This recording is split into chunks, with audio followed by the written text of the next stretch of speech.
ಇವತ್ತು ಬನ್ನರ್ಘಟ್ಟ ಬೆಟ್ಟ ಮೇಲೆ ವಿಡಿಯೋ ಮಾಡೋದಕ್ಕೆ ಬಂದು ನಾನು ಸಿಕ್ಕಾಕೊಂಡ್ಬಿಟ್ಟೆ ರೀ.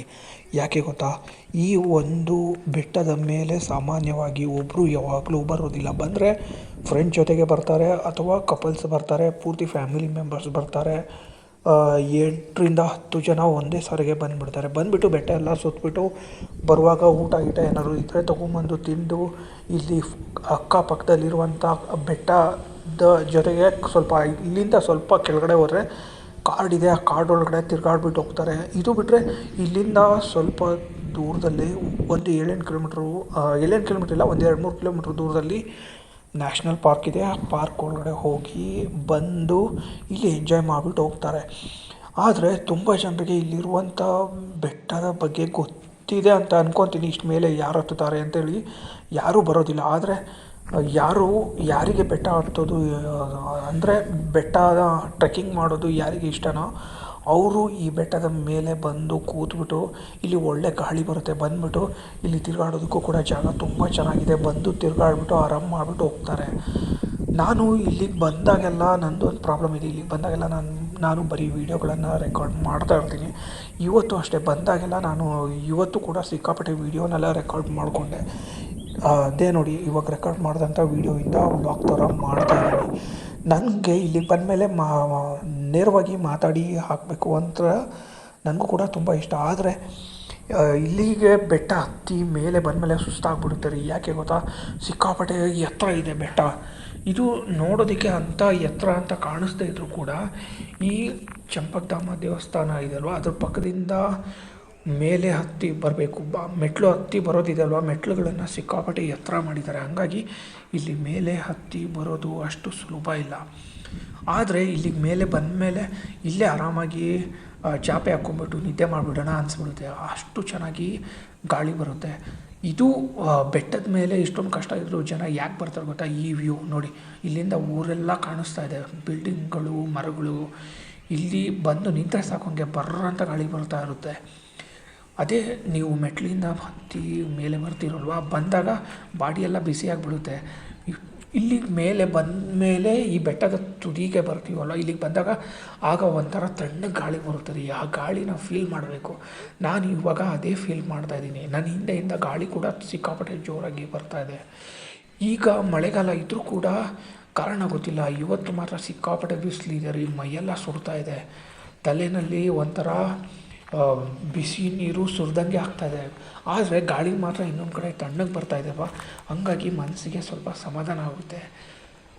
ನನ್ನ ಪ್ರಕಾರ ಹೇಳ್ಬೇಕಂದ್ರೆ ಬನ್ನರ್ಘಟ್ಟಗೆ ಯಾರು ನ್ಯಾಷನಲ್ ಪಾರ್ಕಿಗೆ ಬರ್ತಾರಲ್ವ, ಅವರು ಇಲ್ಲಿಗೆ ಬರೋದು ಡೌಟೇ. ಯಾಕೆ ಅಂದರೆ ನ್ಯಾಷನಲ್ ಪಾರ್ಕು ಅಷ್ಟೊಂದು ಸುಂದರವಾಗಿದೆ. ಅಲ್ಲಿ ಸುತ್ತಿದ ಮೇಲೆ ಇಲ್ಲಿಗೆ ಬರೋದಕ್ಕೆ ಅವ್ರ ಹತ್ರ ಎನರ್ಜಿ ಉಳಿಯೋದಿಲ್ಲ. ಈಗ ನೀವು ಇಲ್ಲಿಗೆ ಬರಬೇಕಂದ್ರೆ ಸೀದಾ ಬೆಟ್ಟಕ್ಕೆ ಬನ್ನಿ. ಯಾಕೆ ಗೊತ್ತಾ, ನ್ಯಾಷನಲ್ ಪಾರ್ಕು ಅದು ತುಂಬ ದೊಡ್ಡದಿದೆ. ಅದು ಬೇರೆ ದಿನ ಟ್ರಿಪ್ ಮಾಡ್ಕೊಳ್ಳಿ. ಆದರೆ ಬೆಟ್ಟಕ್ಕೆ ಬರಬೇಕಂದ್ರೆ ಬರೀ ಬೆಟ್ಟಕ್ಕೆ ಮಾತ್ರ ಬಂದುಬಿಟ್ಟು ಹೋಗಿ. ಇದು ಜಾಗ ಸಿಕ್ಕಾಪಟ್ಟೆ ದೊಡ್ಡದಿದೆ. ನನ್ನ ಪ್ರಕಾರ ಹೇಳ್ಬೇಕಂದ್ರೆ ಇಲ್ಲಿ ಇದು ಬೆಟ್ಟದ ಮೇಲೆ ನಾನು ಬಂದು ನಿಂತು ಮಾಡಿರೋದು. ಈ ಬೆಟ್ಟದ ಕೆಳಗಡೆ ಇಳಿದ್ಬಿಟ್ಟು ಸುವರ್ಣ ಅಂತೇಳಿ ಇನ್ನೊಂದು ದೇವಸ್ಥಾನ ಇದೆ. ಆ ಹೋಗುವಂಥ ದಾರಿ ಕೂಡ ತುಂಬ ಚೆನ್ನಾಗಿದೆ. ಇಲ್ಲಿ ಯಾರ್ಯಾರು ಅಕ್ಕಪಕ್ಕದಲ್ಲಿರುವಂಥ ಕಾಲೇಜುಗಳಲ್ಲಿ ಓದ್ತಾರಲ್ವ, ಓದೋರು ಬಂಕ್ ಕೊಡದ್ಬಿಟ್ಟು ಇಲ್ಲಿ ಬಂದು ಆರಾಮ್ ಡ್ಯೂಟಿ ಮಾಡಿಬಿಟ್ಟು ಹೋಗ್ತಾರೆ. ಇಲ್ಲಿ ನೀವು ಅಕ್ಕಪಕ್ಕ ಎಲ್ಲೇ ಸುತ್ತಾಡ್ಬಿಟ್ಟು ಬನ್ನಿ, ಇಲ್ಲಿ ಬರೀ ಸ್ಟೂಡೆಂಟ್ಸ್ಗಳು ಬಂದು ಸಿಕ್ಕಾಪಟ್ಟೆ ಟೈಮ್ ಪಾಸ್ ಮಾಡ್ತಾರೆ. ಅಂದರೆ ಅವರು ಬಂದು ಟೈಮ್ ಪಾಸ್ ಅಂದರೆ ಇಲ್ಲಿ ಅಕ್ಕಪಕ್ಕ ಬೆಟ್ಟ ಎಲ್ಲ ತಿರುಗಾಡ್ಬಿಟ್ಟು ಊಟ ಗೀಟ ಏನಾದರೂ ತಿನ್ನೋದಿದೆ ಬಂದು ತಿಂದ್ಬಿಟ್ಟು ಆರಾಮಾಗಿ ಹೋಗ್ತಾರೆ. ಆದರೆ ನಾನು ಇಲ್ಲಿಗೆ ಬಂದಾಗೆಲ್ಲ ಬರೀ ಒಬ್ಬನೇ ಬಂದಿರ್ತೀನಲ್ವ, ಇನ್ನು ಒಬ್ಬನೇ ಕೂತ್ಬಿಟ್ಟು ಏನು ಮಾಡೋದು ಅಂತೇಳಿ ನಾನು ಸ್ವಲ್ಪ ವೀಡಿಯೋಗಳನ್ನು ರೆಕಾರ್ಡ್ ಮಾಡ್ಕೊಂಡು ಹೋಗ್ತಾ ಇರ್ತೀನಿ. ಆದರೆ ನಾನು ತುಂಬ ಸಾರಿ ವೀಡಿಯೋಗಳನ್ನು ರೆಕಾರ್ಡ್ ಮಾಡ್ಕೊಂಡು ಹೋದರೂ ಕೂಡ ಅದನ್ನು ನಾನು ಅಪ್ಲೋಡ್ ಮಾಡಿಲ್ಲ. ವೀಡಿಯೋ ಚೆನ್ನಾಗಿ ಬಂದಿಲ್ಲ ಅಂತ ತುಂಬ ಸಾರಿ ಡಿಲೀಟ್ ಮಾಡಿಬಿಟ್ಟೆ. ಇವತ್ತು ಅದೇನೇ ಆಗಲಿ ಅಂತೇಳಿ ದೊಡ್ಡ ಮನಸ್ಸು ಮಾಡಿ ಈ ವಿಡಿಯೋನ ಅಪ್ಲೋಡ್ ಮಾಡ್ತಾಯಿದ್ದೀನಿ. ಯಾವುದೇ ಕಾರಣಕ್ಕೂ ಒಬ್ಬರು ಮಾತ್ರ ಬರೋದಕ್ಕೆ ಹೋಗ್ಬೇಡಿರಿ. ಸಿಕ್ಕಾಪಟ್ಟೆ ಬೋರ್ ಆಗಿಬಿಡುತ್ತೆ. ಯಾಕೆ ಗೊತ್ತಾ, ಇಲ್ಲಿಗೆ ಬಂದವರೆಲ್ಲ ಪರಿಚಯ ಇರೋರು, ಫ್ರೆಂಡ್ ಸರ್ಕಲ್ ಅವರು, ಫ್ಯಾಮಿಲಿಯವರು ಆ ಥರ ಬಂದಿರ್ತಾರೆ. ನೀವು ಸುಮ್ಮನೆ ಅವ್ರ ಮುಖ ನೋಡ್ಕೊತ ಕೂತ್ಕೋಬೇಕಾಗುತ್ತೆ. ಒಬ್ಬರು ಬಂದರೆ ಇಲ್ಲಿ ಓಡಾಡೋದಕ್ಕೂ ಕೂಡ ಮನಸ್ಸು ಬರೋದಿಲ್ಲ ರೀ. ಒಂಥರ ಬೆಟ್ಟದ ಮೇಲೆ ಏನೋ ಓಡಾಡುವಾಗ ಓಡಾಡ್ತೀರ, ಈ ಬೆಟ್ಟದಿಂದ ಆ ಕಡೆಗೆ ಇಳಿದ್ಬಿಟ್ಟು ಹೋದರೆ ಆ ಕಡೆ ಎಲ್ಲ ಸ್ವಲ್ಪ ಭಯ ಆಗುತ್ತೆ. ಯಾಕೆ ಗೊತ್ತಾ, ಅವಾಗೊಂದು ಇವಾಗೊಂದು ಪ್ರಾಣಿಗಳು ಓಡಾಡ್ತಾ ಇರ್ತವೆ. ಇದೇ ಈ ಬೆಟ್ಟದ ಈ ಕಡೆ ಕೆಳಗಡೆ ನಾನು ಇಳಿದ್ಬಿಟ್ಟು ನೋಡಿದಾಗ ನನಗೆ ಮೊನ್ನೆ ಒಂದು ಟೈಮು ಮೊಲ ಏನೋ ಸಿಕ್ಕಿತ್ತು. ಆ ಮೊಲ ಮಾತ್ರ ಸ್ವಲ್ಪ ಕಪ್ಪು ಕಪ್ಪುಗಿತ್ತು, ತುಂಬ ಸುಂದರವಾಗಿತ್ತು ರೀ. ಇನ್ನು ಮೊಲ ಬಿಟ್ಟರೆ ಹಾವುಗಳು ಕೂಡ ಇಲ್ಲಿ ಓಡಾಡ್ತಿರ್ತವೆ. ಹಂಗಾಗಿ ಒಬ್ಬರು ಮಾತ್ರ ಇಲ್ಲಿ ಯಾವುದೇ ಕಾರಣಕ್ಕೂ ಬರೋದಕ್ಕೆ ಹೋಗಬೇಡಿ. ಬಂದರೆ 4-5 ಜನ ಫ್ರೆಂಡ್ ಸರ್ಕಲ್ಗೂ ಒಂಥರ ಪೂರ್ತಿ ಗ್ಯಾಂಗ್ ಮಾಡ್ಕೊಂಬಿಟ್ಟು ಬನ್ನಿ. ಆದಷ್ಟು 4-5 ಜನ ಅನ್ನೋಕ್ಕಿಂತ 8-10 ಜನ ಸೇರಿ ಇಲ್ಲಿಗೆ ಬಂದರೆ ಒಳ್ಳೆ ಬೆಟ್ಟ ಅಕ್ಕಪಕ್ಕದಲ್ಲೆಲ್ಲ ತಿರುಗಾಡ್ಬಿಟ್ಟು ಒಂಥರ ಪಾರ್ಟಿ ಥರ ಸೆಲೆಬ್ರೇಟ್ ಮಾಡಿಬಿಟ್ಟು ಹೋಗ್ಬೋದು. ಇಲ್ಲಿಗೆ ನೀವು ಬರಬೇಕು ಅಂತ ಪ್ಲ್ಯಾನ್ ಮಾಡಿದ್ರೆ ಸಂಡೇ ಬಂದರೆ ಸಿಕ್ಕಾಪಟ್ಟೆ ಜನ ಇರ್ತಾರೆ.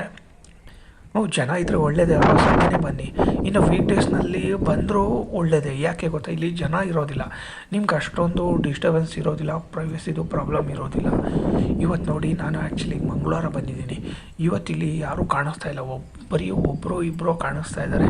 ನನ್ನ ಪ್ರಕಾರ ಹೇಳಬೇಕಂದ್ರೆ ಅವರೆಲ್ಲ ಸಿಕ್ಕಾಪಟ್ಟೆ ದೂರದಿಂದ ಬಂದಿರ್ತಾರೆ ಅಥವಾ ಬೇರೆ ಸ್ಟೇಟಿಂದ ಬಂದಿರ್ತಾರೆ ಅಂತ ನನಗೆ ಅನ್ನಿಸ್ತಾ ಇದೆ. ಆದರೆ ಇವತ್ತು ನಾನು ಇಲ್ಲಿಗೆ ಸ್ವಲ್ಪ ಆರಾಮ ಮಾಡೋಣ ಅಂತ ಬಂದಿದ್ದೆ. ಆದರೆ ಇಲ್ಲಿಗೆ ಬಂದಮೇಲೆ ನಂಗೆ ಅನ್ನಿಸ್ತು ಒಂದು ವೀಡಿಯೋ ಮಾಡ್ಕೊಂಡು ಹೋಗೋಣ ಅಂತ. ವೀಡಿಯೋ ಏನೋ ರೆಕಾರ್ಡ್ ಮಾಡಿದೆ. ಈ ರೆಕಾರ್ಡ್ ಮಾಡೋದ್ರೊಳಗಡೆ ಸುಸ್ತಾಗೋಯ್ತು.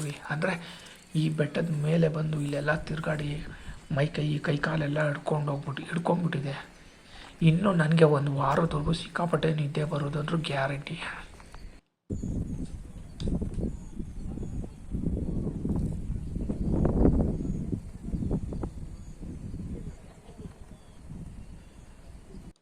ಹೌದು, ನೀವು ಬೆಂಗಳೂರಿನಲ್ಲಿ ಇದ್ದೀರಾ ಅಂದರೆ ಬನ್ನೇರಘಟ್ಟಗೆ ಬಂದಿರ್ತೀರ. ಆದರೆ ಈ ಬೆಟ್ಟದ ಮೇಲೆ ಬಂದಮೇಲೆ ಎಷ್ಟೊತ್ತು ಇಲ್ಲಿ ಟೈಮ್ ಸ್ಪೆಂಡ್ ಮಾಡಿದ್ದೀರಾ?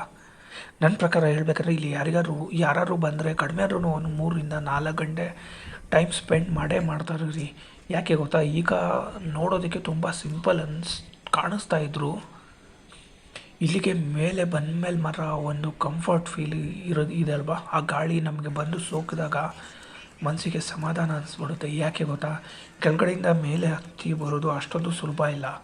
ಒನ್ ಟೈಮ್ ಮೇಲೆ ಹತ್ತಿ ಬಂದ್ರಿ ಅಂದಮೇಲೆ ನಿಮ್ಗಾಗ ಸ್ವಲ್ಪ ಸುಸ್ತಾದಾಗ ಬೆಟ್ಟದ ಮೇಲೆ ಕೂರ್ತಿರಲ್ವ, ಆಗ ಸಿಗುವಂಥ ತೃಪ್ತಿ ಇದೆ ಅಲ್ವಾ, ಅಬ್ಬಬ್ಬಾ, ಸ್ವರ್ಗಕ್ಕೆ ಹೋದಾಗೆ ಅನಿಸುತ್ತೆ ರೀ. ಯಾಕೆ ಗೊತ್ತಾ, ಈ ಮೆಟ್ಲುಗಳು ಇವರು ಸರಿ ಕಟ್ಟಿಲ್ಲ. ನನ್ನ ಪ್ರಕಾರ ಹೇಳ್ಬೇಕಂದ್ರೆ ತುಂಬ ಹಳೆಯ ಕಾಲದಲ್ಲಿ ಮೆಟ್ಲು ಕಟ್ಟಿದ್ದಾರೆ ಅನ್ನಿಸ್ತಾ ಇದೆ. ಯಾಕೆ ಅಂದರೆ ಒಂದೊಂದೇ ಮೆಟ್ಲು ಹತ್ತೋದಿದೆ ಅಲ್ವಾ, ಸಿಕ್ಕಾಪಟ್ಟೆ ಸುಸ್ತಾಗ್ಬಿಡುತ್ತೆ. ನೀವು ಅದೆಷ್ಟೇ ಗಟ್ಟಿ ಇದ್ದರೂ ಕೂಡ, ನೀವು ಅದೆಷ್ಟೇ ವರ್ಕೌಟ್ ಮಾಡಿದ್ರು ಈ ಮೆಟ್ಲುಗಳನ್ನು ಒನ್ ಟೈಮ್ ಹತ್ತಿದ್ದೀರಾ ಅಂದರೆ ಕೈಕಾಲು ಹಿಡ್ಕೊಳ್ಳೋದು ಗ್ಯಾರಂಟಿ. ಇಲ್ಲಿಗೆ ಒನ್ ಟೈಮ್ ಬಂದುಬಿಟ್ಟು ಹೋದ್ರೆ ಅಂದರೆ 2-3 ದಿನ ಒಳ್ಳೆ ನಿದ್ದೆ ಬರುತ್ತೆ. ಯಾಕೆ ಗೊತ್ತಾ, ಈ ಬೆಟ್ಟದ ಜಾಗ ಅದೇ ಥರನೇ ಇದೆ. ಮೆಟ್ಲು ಹತ್ತೋದಲ್ಲ, ಈ ಬೆಟ್ಟದ ಮೇಲೆ ಓಡಾಡೋದು ಕೂಡ ತುಂಬ ಕಷ್ಟ ಇದೆ. ಒಂದು ಹೆಜ್ಜೆ ಹೆಚ್ಚು ಕಮ್ಮಿ ಇಟ್ಟರೂ ನಿಮ್ಮ ಕೈಕಾಲು ಮುರ್ಕೊಳ್ಳೋದು ಗ್ಯಾರಂಟಿ. ಯಾಕೆಂದರೆ ಈ ಬಂಡೆಗಳು ಅಷ್ಟೊಂದು ವಿಚಿತ್ರವಾಗಿದ್ದಾವೆ. ಸ್ವಲ್ಪ ನೀವು ಹಗುರವಾಗಿ ಕಾಲಿಟ್ರೆ ಅಂದರೆ ಅಲ್ಲೇ ಜಾರಿ ಬಿದ್ದುಬಿಡ್ತೀರ.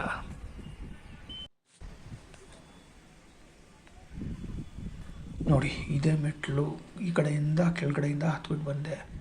ನನ್ನ ಹಿಂದೆ ಕಾಣಿಸ್ತಾ ಇದೆ ಅಲ್ವಾ, ಅದೇ ದೇವಸ್ಥಾನ. ಅವಾಗಲೇ ಎಲ್ಲ ಮಾತಾಡ್ತಾ ಇದ್ದಲ್ಲ, ಇದು ಒಂದು ನರಸಿಂಹಸ್ವಾಮಿ ದೇವಸ್ಥಾನ.